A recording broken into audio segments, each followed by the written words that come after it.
Hello, QUT journalism students. For those of you who don't know me, I am Graham Cairns, a radio journalist of some 40 years, as well as an occasional lecturer and tutor here at QUT and at other universities around southeast Queensland. Mostly, I teach in radio-related subjects, but as an early adopter of the internet and all things geeky, I've also been teaching in computer-related subjects since last century. And I have also, like many of you will soon be doing, dabbled in the creation of podcasts with, I might say varying degrees of success. And I'll tell you about that over the next few minutes. But before we begin, we should define a few terms, like, for example, podcasts. Since about this time in the 20th century, around 1920 or so, radio broadcasts have been providing information and entertainment to listeners around the world. But since the beginning of the 21st century, a new medium has gained prominence: the podcast. It's similar in some ways to a radio broadcast, but, and here is the crucial difference, it can be created and published on the internet by anyone with a personal computer and a microphone, or even a smartphone and a cell connection. Podcasts can be designed for lots of reasons, but mostly they're to educate, to entertain, or to inform listeners. In your case, the aim may also be to get better marks in your journalism courses, but that's a byproduct, not the main aim. The name podcast is what's known as a portmanteau word. It is a blended word comprising two others. In this case, it's pod from iPod and cast from broadcast. That is, it is a broadcast distributed via iPods. Now, not everybody uses iPods anymore, but the concept of a pre-recorded broadcast that can be downloaded to any suitable device and played independently, that stuck with us. As an aside, the video version is, strictly speaking, called the vodcast, blending video, iPod and broadcast, but we're going to use the term podcast for simplicity. Anyway, as I say, a podcast is a file containing audio or video content that can be downloaded from the internet. It's a relatively low-cost method of producing and publishing your message. So, to create an effective podcast, you need a topic, you need one or more sources, you need equipment to record the podcast, including interviews if appropriate, you need editing software to create a coherent program, and you need a place online to store and distribute your podcast. Given that you are penurious students, that's broke for those of you who don't know the word, I'll be looking at low cost or even no cost options, but I will discuss some others that you might consider as well. Let's start with the topic. For a podcast to work, particularly to work as an ongoing thing, the topic has to be something that you are interested in. I mean, after all, if you don't care about the topic, then neither will your audience. So, choose something that either you know a whole lot about or something that you want to know more about. Of course, as students, you don't get quite as much latitude as most podcast makers. For example, in online journalism in recent years, OJ1, student podcasts have had to relate to material raised directly in the lectures, but it still got plenty of scope. But you do need to have a focus for your podcast. You've got to have a reason for it to exist. Now, that might be news or comedy, music, sports, technology, art, culture. It should be one or two of those. Don't, by the way, make it too many of those, because that just confuses matters. At one stage, I was doing a weekly 30-minute podcast that covered travel and tourism and cruising and communications and arts and entertainment and politics and more. And, well, as you can imagine, it failed, because I might have been able to get an audience for one or even for two of those things. But quite frankly, nobody was willing to listen to 30 minutes of me waxing lyrical on my hot button issues every week. So you need to choose a topic or a theme. Then you need to choose a title for your podcast that is unique. Give listeners an idea of the content that you'll be providing and fits the style of the podcast. ideally, it should be short and memorable. It should tell your listener what they're going to hear. My Side Hustle podcast tells your audience that it's all about side hustles. Making Better Videos tells your audience that it's going to be a podcast about making better videos. Brendan's podcast is fairly meaningless, and nobody's going to search out Brendan's podcast unless you lead them directly to it. So come up with something that's memorable, that's short, and that hits the ear. I once had a podcast called Rear View Microphone because it was talking about the events of the past week. Now, it caught the ear, but whether it caught enough attention and explained what it was that I was going to be doing, that's another question. But anyway, once you have a topic or a theme and a title, then you need a style. Is it going to be just you talking and relaying information and education and entertainment? Will you be having one guest, a series of interview subjects? Will it be dry and hard-hitting? Is it going to be fluffy and bouncy? Is it going to be educational and entertaining, both at the same time? It can be, but you need to decide what you want your podcast to be before you begin. And don't think that if you're doing a news podcast covering serious issues that it can't be entertaining. It can. I mean, some of the best true crime podcasts make riveting listening. They entertain and inform both at the same time. So now to planning. You need to plan what topics and what guests are going to be in each individual episode. For example, you might set up a document at the beginning of this process listing episode number, the topic for the episode, the outline of the content, the episode title, the record date, the release date, and boxes marked edit, upload, and promotion. And let's consider one of those. Let's say you're going to be doing, as your general theme, your podcast is going to be on the shape of Australian media in the 21st century. And your first episode might be looking at legacy media. So your topic for that episode is legacy media, newspapers and magazines. The outline of your content might be that you're going to interview Andrew Corner, the deputy editor of the Queensland Times in Ipswich, asking him about how his newspaper survives the changing media landscape. You need to come up with a title. Newspapers on life support, perhaps.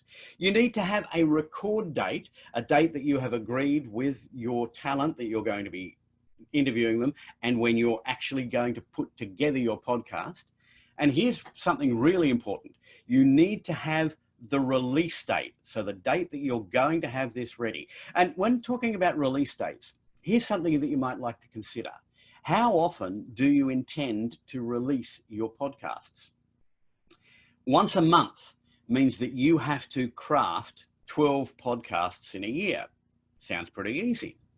Once a fortnight means you have to craft 26 podcasts in a year. That's a bit more effort. Once a week means 52 podcasts in a year. That's starting to get to be an awful lot of work. Twice a week, that's 104 podcasts every year. Do you have time to put those all together? That's the sort of question you have to ask yourself.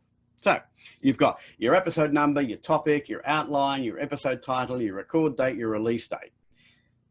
Episode 2, for example, might be long-form radio interviews. And the topic is long-form radio interviews, but the outline is you're not going to actually interview anybody this time. You're going to take 4 or 5 longer interviews or stories from the ABC or from SBS or from 4BC or wherever and analyze those and look at what works and what doesn't. That's the content for your episode. You still need an episode title. You need a record date and a release date. So you do that with every episode of your podcast that you're going to do. Now, I mentioned 3 little boxes at the end of the document. They might be edit, upload, and promotion. Those are reminders to you that you have to edit this program. And when you have edited it, then you put the tick in the box. You need to upload it to where it's going to live, and we'll get to that a little later. but tick in the box for there. Promotion. How are you going to get people's attention to this and get them to listen to it? Tick in the box there. We've talked about guests and interviews. You need to invite guests well in advance so that they're available when you would like to interview them. You should also provide them with background information about the purpose of your podcast and how long you expect the interview to last. Now, if you've already got a couple of episodes in the can, you might point them to those so that they can listen and see the sort of thing that you're looking at. And here's the thing. With the rise of online communication tools like Zoom and Skype and Google Teams, you can record interviews with anyone, anywhere, at a time that suits both of you. Now, sure, face-to-face interviews allow for a better rapport between you and your talent. But as journalism students, you need to get used to using phones to conduct interviews. Zoom interviews are even better than that because you can record the whole interview and download the audio without needing any special equipment on your phone. You don't need to go into the labs at QUT to record a phone interview. You can do it on your computer using Zoom. Now, here are some tips and tricks for dealing with interview subjects. And bear in mind that when you're talking podcasts, you're going to want more than just a short grab from somebody. You're going to be wanting an interview that will actually draw them out and give information or entertainment, whatever it is that you're aiming for. So always treat your guests professionally and respectfully. You may not always agree with them. They may not always agree with you. That's not the point. The point of your interview with them is to elicit information, to elicit whatever it is that you're trying to get. So treat them professionally. Listen to the guest's response to questions without interrupting, because in a podcast, it sounds really clumsy if you're jumping on the top of your talent. So listen, don't interrupt. If they don't respond, remind them of the question that you've asked. If they go off on a tangent, bring them back to the question. If they still continue off at a tangent and don't respond, then if time's running short, thank your talent, move on to the next question, or simply conclude the interview. But above all else, remain calm and control in the interview and respond to what your talent is saying, not just what's on your list of questions. Because I have seen so many interviews ruined where talent gives a really good response to a question and the interviewer ignores that and just goes on to whatever is next on their list. And you go, oh, what a missed opportunity. So you've chosen a topic. You've chosen a theme. You've chosen a style. You've conducted the interview. You know roughly how you want the podcast to go. Do you now write out a script, or do you just sort of shoot off the cuff? Well, that's an interesting question. If it's essential that you get the words exactly right, especially for example, legal reasons, then there's nothing wrong with scripting your podcast. After all, it's not like your audience is actually going to see you reading the script. They're only going to hear you. But if you want your podcast to be informal and conversational, then there's no need to script word for word everything you intend to say. Instead, draft an outline. Put down the key points about the topic that you'll be discussing and then discuss them. In any case, you will need a brief introduction that you need at the beginning of each podcast to introduce yourself and the overall topic of the podcast. I suggest actually recording that perhaps with music, and there is plenty of royalty-free music available on the internet.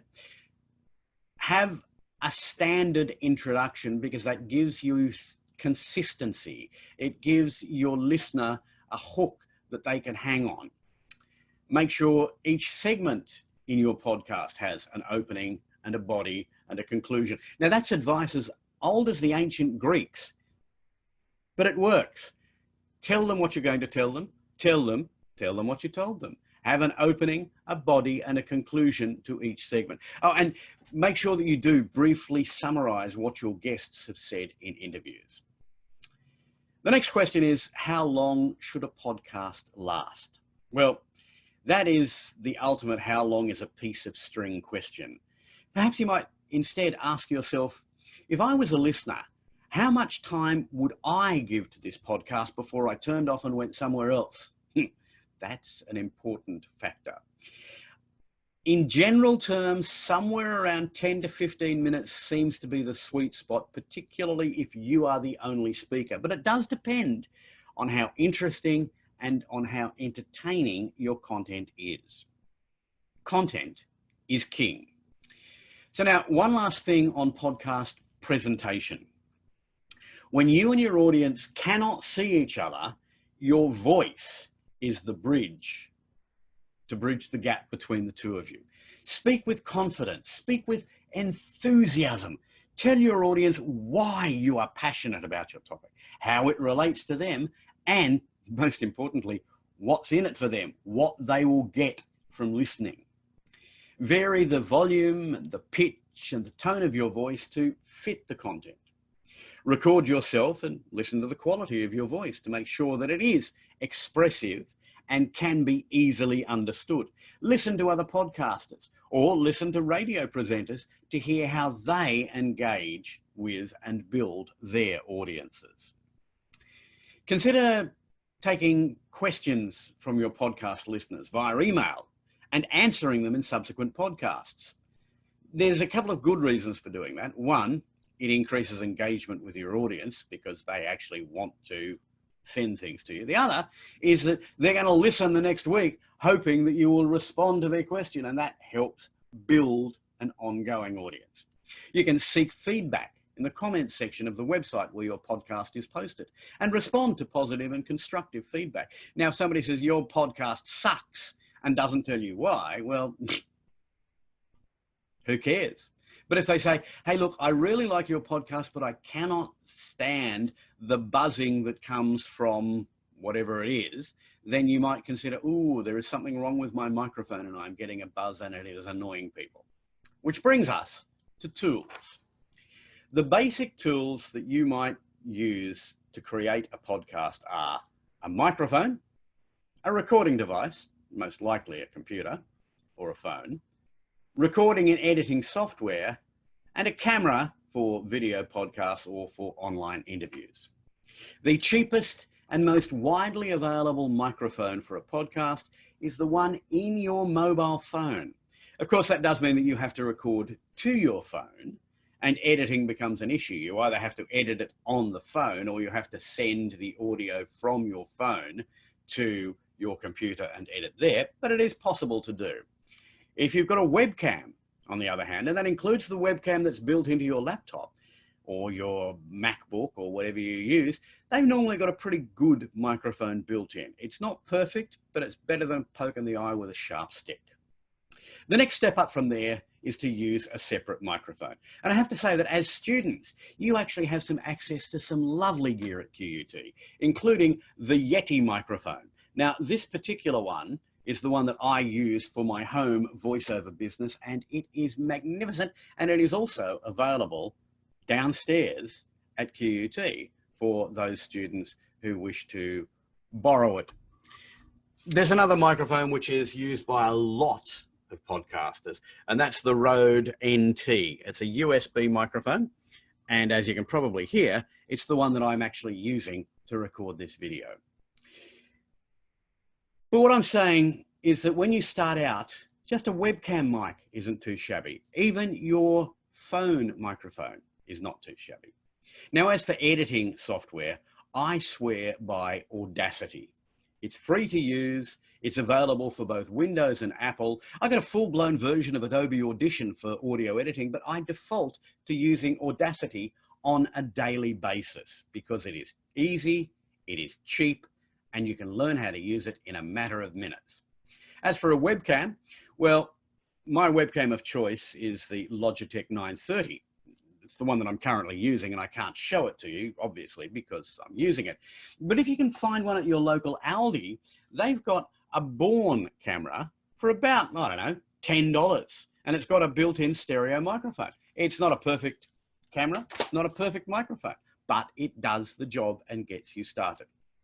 As I say, if you've got a laptop or a MacBook or an iPad or a tablet, that's almost certainly got a built-in microphone anyway, and that's also a really good start. So that's the technical equipment. Once you've created your podcast, where do you host it? I mean, there's not much point in it staying on your home PC if nobody else can hear it. Well, there are a variety of free or inexpensive podcast hosting services. The one I would actually suggest is Whooshkaa. That's WHOOSHKAA. Now, it's just changed its business model and can get quite expensive if you've got more than 1,000 downloads of an individual podcast or an episode of a podcast. But quite frankly, that's not going to be an issue for most of you. It's Australian and I quite like it. Another one that remains free is anchor.fm, and you can check it out. Or you could look at Podbean or Buzzsprout or Spreaker or Podiant. Look, just do a search for free podcast hosting and you'll find lots of ideas. So let's recap. To have a successful podcast, you need a topic or theme, one or more sources, equipment to record the podcast, including interviews if at all possible, editing software to create a coherent program, and a place online to store and distribute your podcast. Once you've got those 5, what's your next step? Well, your next step really should be to get out there amongst it. Don't wait until you've got everything perfect, because that will never happen. A friend of mine says, you need to get started and then get better. And she's perfectly correct. That's the only way that you're ever going to get amongst it. So get out there. Get started with your podcast, and I have to say, I'm really looking forward to hearing what you have to say. Thank you.